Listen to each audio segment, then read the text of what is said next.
Assalamualaikum warahmatullahi wabarakatuh, teman-teman. Balik lagi sama Kang Idat di Kang Idat 93 channel. Sekarang kita sedikit membahas dengan pahlawan nasional kita yang dari Yogyakarta, Hadiningrat atau Kesultanan Yogyakarta. Jadi pada awalnya Kesultanan Yogyakarta itu merupakan bagian dari Mataram, penerus kerajaan Kesultanan Mataram Islam. Terus juga kesananya ada ke Solo, Keraton Solo. Pertama terbentuknya karena Pangeran Mangkubumi itu melakukan perlawanan kepada waktu itu VOC, jadi Kongsi Dagang Belanda, Nederland, melakukan perlawanan. Kemudian juga karena atas kejadian itu selama 7 tahun perlawanannya, maka oleh Belanda ada perundingan, kalau tidak salah nama perjanjian Giyanti ya. Jadi membagi wilayah Solo, Kesultanan Solo, membagi wilayahnya, salah satunya yaitu Kesultanan Yogyakarta. Pada awalnya Pangeran Mangkubumi bergelar Sri Sultan Hamengkubuwono pertama. Kemudian singkat ceritanya salah satu nanti cucunya yang akan meneruskan perjuangannya yaitu Pangeran Diponegoro. Di Pangeran Diponegoro, putra dari Sri Sultan yang kedua tuh, tapi dibesarkan memang secara khusus oleh kakeknya sendiri. Pada saat itu Pangeran Mangkubumi ataupun Sri Sultan Hamengkubuwono pertama berwasiat, anak ini nanti akan memberikan perlawanan pada VOC lebih dari yang saya lakukan, dan terbukti atas didikan dari neneknya sendiri, dibesarkan secara ketat, dilatih secara khusus. Kemudian secara syariatnya beliau harus mengkaji kitab, kalau tidak salah satunya Serat Amir Hamzah atau cerita sahabat Nabi sekaligus juga paman Nabi, yaitu Hamzah bin Abdul Muthalib, cerita tentang kepahlawanannya, sehingga itulah yang menginspirasi Pangeran Diponegoro untuk memerdekakan, membebaskan rakyatnya dari belenggu VOC. Pada saat itu belum secara terang-terangan Belanda ya, belum pemerintahan kolonial, masih pemerintahan penjajahan VOC, Kongsi Dagang, monopoli dagang. Kenapa singkatnya, kenapa Pangeran Diponegoro juga melakukan perlawanan,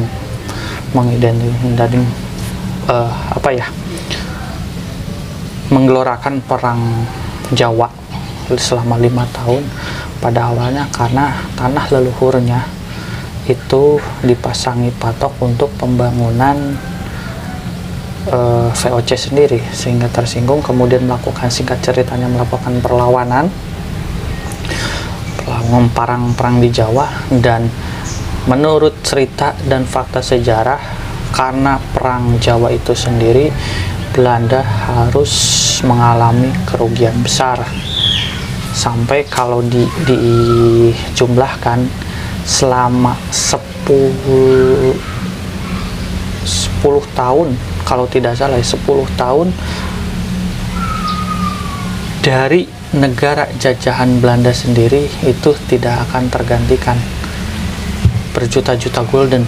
Salah satu yang kita tahu bahwa Belanda itu menduduki sebagian dari Timur Tengah, atau kalau tidak sama India, bagian India, Sri Lanka atau Nepal ya, kurang tahu lagi.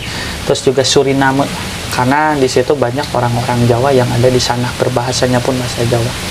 Jika dijumlahkan, kalau tidak 10 dekade, mohon maaf 10 dekade berarti 100 tahun ya, itu tidak akan terganti. Jadi kalau dijumlahkan ya harus 100 tahun dari kerja paksa itu dikumpulkan baru bisa mengganti.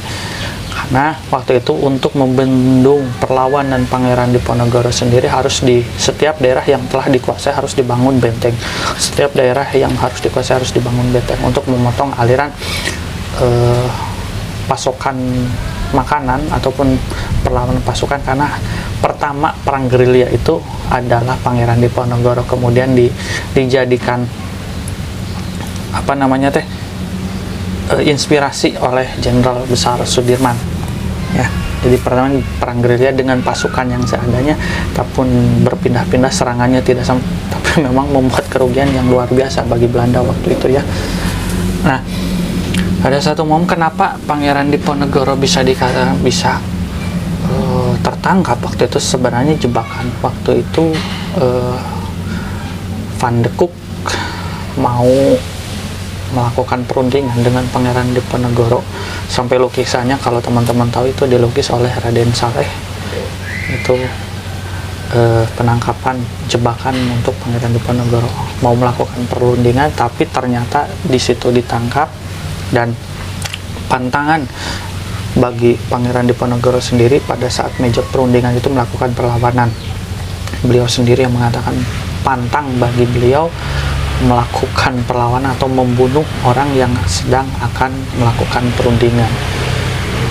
Beliau tertangkap sampai diasingkan waktu itu pertamanya ke daerah Manado, tapi di situ ada Kiai Mojo, takutnya nanti ketemu melakukan perlawanan lagi di sana. Pada akhirnya dialihkan di Makassar sampai sekarang, sampai meninggalnya pun di Makassar. Anak keturunannya masih ada di sana. Tapi Pangeran Diponegoro mempunyai istri lebih dari satu dan maksimal 4 itu. Jadi dari permaisurinya di sana dan dari selir-selirnya juga masih banyak ya. Menurut cerita juga konon leluhur Kang Idat bagian dari keturunan Pangeran Diponegoro, yaitu dari istri selir.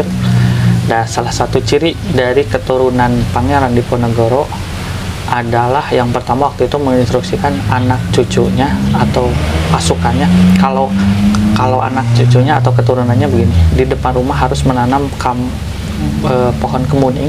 Teman-teman bisa cari tahu di Google, pohon kemuning dan pohon sawo. Jadi dua lambang itu sebagai bertanda nanti untuk pengenalan sandi, untuk mengenal bahwa ini keluarga atau bahwa ini adalah pasukan Pangeran Diponegoro. Kalau pasukannya saja mungkin hanya pohon sawo ya, tapi kalau keluarga atau keturunannya ada pohon kemuning dan pohon sawo. Kenapa lambangnya pohon sawo? Di situ kan ada salah satu hadis kalau tidak salah ataupun ayat, sawu sufakum, jadi rapat dan meluruskan barisan, rapatkan barisan. Jadi merapatkan barisan untuk melakukan perlawanan berikutnya. Itu teman-teman. Kemudian juga sebenarnya banyak cerita-cerita tentang Pangeran Diponegoro yang disembunyikan oleh waktu itu kolonial dan sekarang masih dipakai. Itu banyak mitos-mitos yang yang simpang siur. Terus juga tentang di sana pun di Sulawesi makamnya yang asli di mana, yang mana kemudian ada salah satu peneliti yang mengatakan bahwa Pangeran Diponegoro, makam Pangeran Diponegoro yang asli adalah yang di situ karena sampai meninggal ada keris pusaka, salah satu keris pusaka yang ikut dikuburkan. Jadi kalau di situ ada alat metal detektor yang canggih, bisa mendeteksi di situ ada unsur logam yang tinggi, maka makam itulah yang asli Pangeran Diponegoro. Bisa tertangkap, diasingkan ke sana. Jadi untuk sementara waktu perlawanan rakyat di Pulau Jawa meredup, tapi diteruskan pada masa-masa selanjutnya. Di kesananya agak sedikit gimana ya, di kesultanan itu simpang siur, ada yang pro, ada yang ikut perlawanan, ada yang bagaimana, karena memang kalau sudah satu penguasa itu, kalau sudah dikuasai dengan harta, menjadi lupa teman-teman. Jadi yang harus kita tahu bahwa sejarah itu kenapa ada pemalsuan ataupun penghilangan, karena kita juga harus paham kita itu diduduki penjajah itu cukup lama ya. Banyak yang takutnya kalau sejarah itu terungkap, perlawanannya itu waktu itu makin giat. Ada setelah diserangnya keraton Kesultanan Jogja itu ada ratusan atau bahkan ribuan naskah yang dibawa ke Belanda sampai saat itu. Jadi ada yang dikembalikan itu kalau tidak salah berupa soft filenya ada 71 naskah ya teman-teman. Itu untuk sementara biar teman-teman penasaran, kita nanti akan lanjutkan ceritanya tentang pahlawan nasional Pangeran Diponegoro, keturunan dari Raja Jawa Kesultanan Yogyakarta Hadiningrat. Jangan lupa teman-teman yang belum subscribe, mohon subscribe, like, dan komen. Itu saja. Wassalamualaikum warahmatullahi wabarakatuh.